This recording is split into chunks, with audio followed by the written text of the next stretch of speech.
This essay example, as well as thousands of others, is available in text format on our website for free and without registration. Simply Google Ivy Panda Free Essays.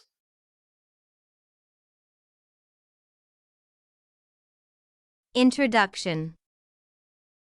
Montresor starts the story of the Cask of Amontillado by indicating that his friend irreparably offended him and seeks vengeance.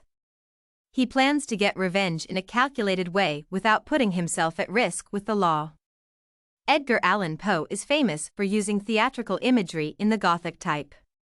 The Gothic type of literature has an array of conventions. These include the suggestions of horror, supernatural, and mysterious alien settings such as fortresses as well as the collapsing buildings.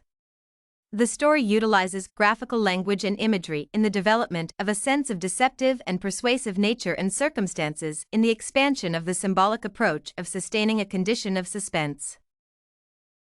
Analysis and explanation of the Cask of Amontillado. The imagery selected by Poe in the Cask of Amontillado is critical in furthering the plot of the narrative. The suspense created by the author remains until the end of the story. The cause of the intense abhorrence harbored by Montresor towards Fortunato remains anonymous throughout the story. The narrator does not reveal why he hated Fortunato so much to the extent of leading him to his death. The lack of information helps the author to add tension. It makes the reader create acquaintance with the language used by Montresor as he craftily leads Fortunato to his demise. In addition to the creation of a closer concentration to the graphical wording, the author also utilizes imagery to develop a sense of the looming doom. There are two providers of the looming doom and tension. The prefiguring and satire take root through the composition of the whole narrative. The elements are highlighted by the author through imagery that creates a sense of a situation that is engulfed with overpowering fear for the reader. The narrative heavily depends on expressive wording and imagery to attain a sense of mood that matches the narrative's sinister plot. The extensive utilization of sinister imagery is fundamentally successful in creating a dark mood. The author has used color imagery as a central pivot point to question the motives of Montresor. By covering the face with a black silk camouflage, Montresor is not a depiction of blind fairness, but rather the Gothic reverse of prejudiced revenge. On the contrary, Fortunato dresses in the mixed-color attire of the court fool. He is duped plainly and disastrously by Montresor's camouflaged intentions. The color design in the narrative is the representation of the satire of Fortunato's fatal sentence.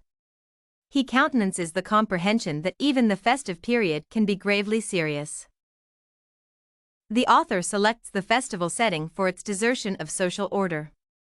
Typically, the festive season signifies pleasant social interaction.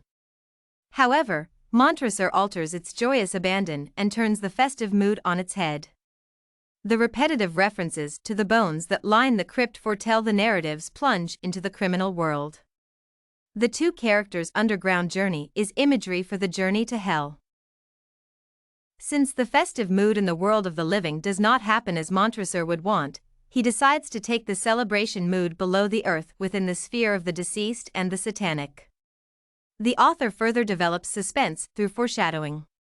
During the conversation between the two characters, Fortunato states that he shall not die of a cough. In reply to this, Montresor concurs. It is an indication that he already knows that Fortunato will actually die of thirst and hunger in the vaults.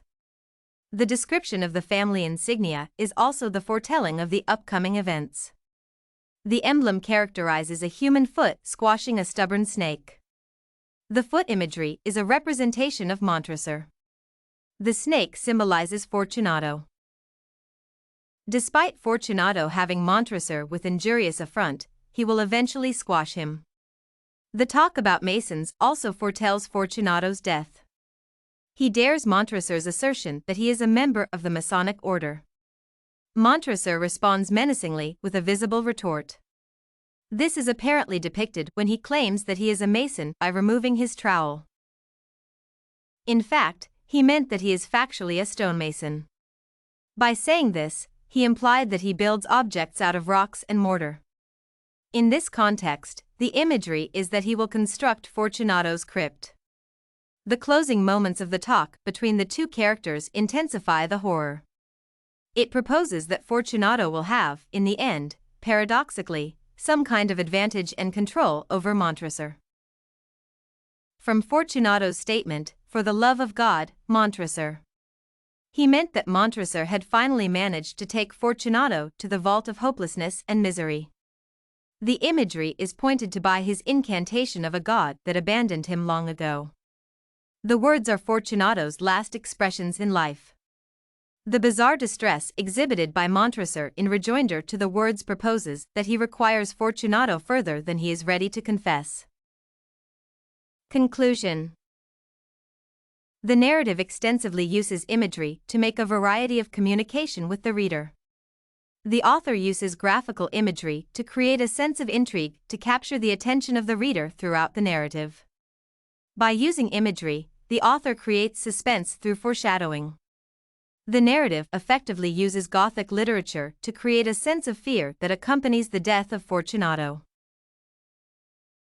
If you want to find more works like this essay on imagery use in The Cask of Amontillado by Edgar Allan Poe, head over to ivypanda.com.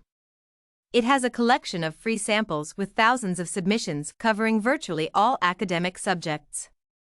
No registration required to access it.